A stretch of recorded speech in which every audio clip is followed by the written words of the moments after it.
नमस्कार, मैं हूं अशोक कुमार। मुखर संवाद के मुखर बाखबर में आपका स्वागत है। मुखर बाखबर उन खबरों को लेकर आता है जिन खबरों से आपका वास्ता होता है। राजनीति की खबरें हों या सत्ता के गलियारे की, इन तमाम चीजों पर हम पैनी नजर रखते हैं। मुखर बाखबर शुरू करते हैं। आज मुखर बाखबर में दो बड़ी खबरों को लेकर हम आए हैं। पहली खबर, मुख्यमंत्री हेमंत सोरेन आभार यात्रा निकालने वाले हैं। आभार यात्रा मुख्यमंत्री हेमंत सोरेन 1932 के खतियान 27% आरक्षण पिछड़ों को और सरना कोड संबंधी विधेयक झारखंड विधानसभा से पारित किया जाना, इन तमाम चीजों को लेकर मुख्यमंत्री हेमंत सोरेन आभार यात्रा निकालने जा रहे हैं। और इस आभार यात्रा के जरिए मुखर बाखबर ने समझने की कोशिश की कि आखिर मुख्यमंत्री हेमंत सोरेन आभार यात्रा क्यों निकाल रहे हैं। मुख्यमंत्री हेमंत सोरेन की आभार यात्रा 8 दिसंबर से गढ़वा से शुरू होगी, जहां मंत्री मिथिलेश ठाकुर उनकी अगवानी करेंगे और पूरा कार्यक्रम मिथिलेश ठाकुर के यूं कहा जाए मेहमानी में होगा।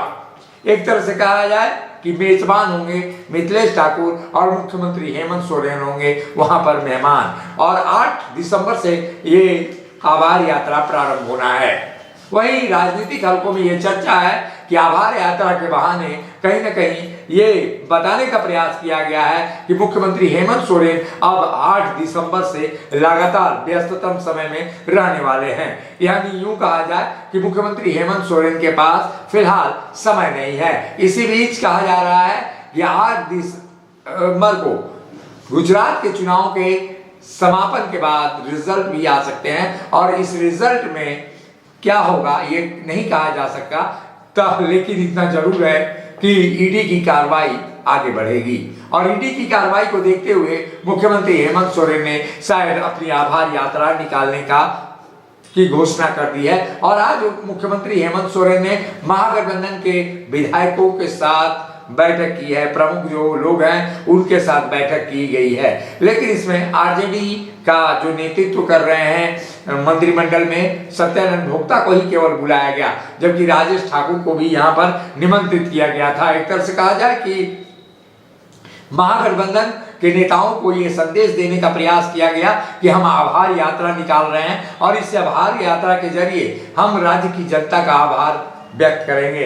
अब ये आभार मुख्यमंत्री हेमंत सोरेन व्यक्त करेंगे या राज्य की जनता व्यक्त करेगी, ये कहा नहीं जा सकता, लेकिन इतना जरूर है कि मुख्यमंत्री हेमंत सोरेन के ईडी में पूछताछ के पहले एक तरह से कहा जाए बिजी शेड्यूल बताने का यह प्रयास है। मुख्यमंत्री हेमंत सोरेन 8 दिसंबर से आभार यात्रा में सभी जिलों में जाएंगे और उन जिलों में उनकी सभाएं होंगी। मंत्री और विधायक भी उनके साथ होंगे। संबंधित जिलों के मंत्री और विधायक उनके साथ होंगे। बड़ा कार्यक्रम का आयोजन होगा। यूं कहा जाए कि तमाम जगहों पर यह आभार यात्रा निकाली जाएगी और इसकी शुरुआत गढ़वा से होगी जो 8 दिसंबर को होगी। यानी मुख्यमंत्री हेमंत सोरेन ने एक घोषणा कर दी है कि वो आभार यात्रा पर जाने वाले हैं। लेकिन इस आभार यात्रा के बीच ईडी की दखल भी होगी। ईडी संभवतः इन्हीं दिनों में अब पूछताछ के लिए एक बार फिर से मुख्यमंत्री हेमंत सोरेन को बुलाएगी। और यही कारण है कि पिछले बार आपने देखा होगा कि मुख्यमंत्री हेमंत सोरेन की जो कार्यक्रम थे सरकार आपके द्वार, उनकी घोषणा की गई थी और मुख्यमंत्री हेमंत सोरेन लगभग 1 महीने तक व्यस्ततम कार्यक्रम के दौरान थे और उन्होंने समय भी मांगा था ईडी से, लेकिन ईडी ने एक बार के बाद उन्होंने समय देने से मना कर दिया और उन्होंने ईडी कार्यालय ने बुलाया था मुख्यमंत्री हेमंत सोरेन को। तो दूसरी बार ईडी की ओर से कार्रवाई हो उसके पहले यह आभार यात्रा निकालकर मुख्यमंत्री हेमंत सोरेन ये जता रहे हैं कि राज्य की जनता में एक तो मकसद होगा कि राज्य की जनता में अपनी पकड़ बनाना, 1932 के खतियान को बताना, ओबीसी के आरक्षण को बताना और सरना कोड मांग की बातें बताना। इन तमाम बातों के जरिए मुख्यमंत्री हेमंत सोरेन अपने वोट बैंक को मजबूत करना चाहते हैं। इसी यात्रा यानी आभार यात्रा के जरिए एक मैसेज भी है उनका और साथ में दूसरी ओर ईडी से लड़ाई भी है। मुखर बाखबर आपको खबरों के अंदर की खबर बताता है और यही कारण रहा कि इस खबर को लेने के लिए हमारे पीछे यही मंशा थी कि इस खबर को लेने के लिए हम इसीलिए विवश हुए कि आभार यात्रा की घोषणा और ईडी की कार्रवाई दोनों कहीं साथ साथ तो नहीं चल रहे हैं। कहीं मुख्यमंत्री हेमंत सोरेन को फिर से ईडी का बुलावा तो नहीं हो रहा है। इन तमाम चीजों पर रहेगी नजर, लेकिन इतना जरूर है कि आभार यात्रा के पीछे कहीं ना कहीं ईडी की कार्रवाई भी दिखती है। दूसरी खबर, बड़ी खबर है ईडी से ही।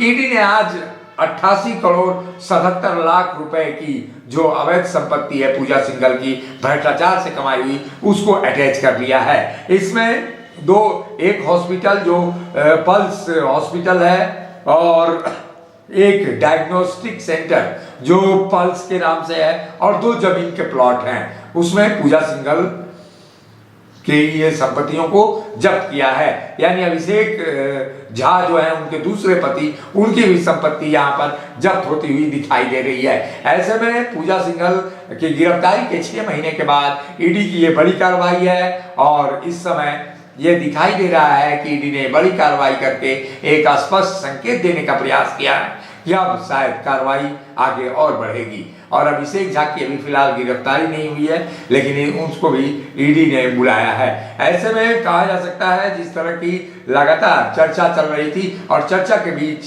कहा जा सकता है कि पूजा सिंघल की संपत्ति अटैच हो गई है। यानी ईडी ने यह प्रयास किया है लोगों को बताने के लिए कि भ्रष्टाचार की काली कमाई से जिन लोगों ने अवैध संपत्ति अर्जित की है, उनकी संपत्ति ईडी अटैच करेगी। मुगल बाखबर आपको बताना चाहता था इन 2 प्रमुख खबरों को, और अभी के लिए बस इतना ही। मुझे दीजिए इजाजत, नमस्कार।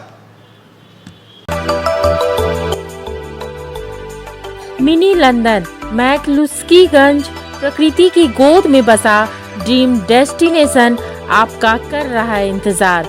आइए अपने यादगार लम्हों को बिताइए ड्रीम डेस्टिनेशन में। राजधानी रांची से महज 50 किलोमीटर दूर आपका अपना ड्रीम डेस्टिनेशन।